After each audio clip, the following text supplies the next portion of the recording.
লাল শাক বানাচ্ছি এখন। লাল শাকের জন্য দিয়ে দিলাম কালো জিরে। সবার প্রথমে দিয়ে দিচ্ছি কিছুটা পেঁয়াজ কুচি,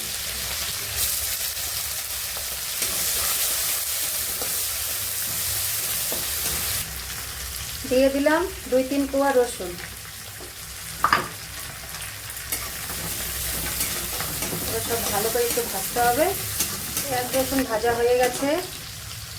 এবার দিয়ে দিচ্ছি এরকম কুচি করে কাটা বেগুন। বেগুনটা আমি এইভাবে কুচি কুচি করে কেটে নিয়েছি। লাল শাক বেগুন দিয়ে বানালেই ভালো লাগে।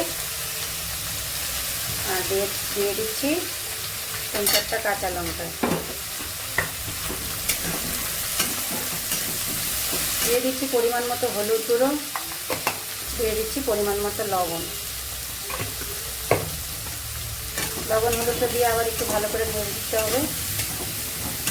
বেগুন একটু ভাজা ভাজা হয়ে আসলে লাল শাকটা দিয়ে দিতে হবে। লাল শাকটা আমি এরকম কুচি করে কেটে নিয়েছি, এরকম কুচি কুচি করে কাটতে হবে। এবার আমি লাল শাকটা এর মধ্যে দিয়ে দেবো। লাল শাকটা দিয়ে ভালো করে মিশিয়ে নিতে হবে। তারপর এই শাকে আর কোনো জল টল দিতে হবে না, এর মধ্যেই ভাজা ভাজা হয়ে যাবে।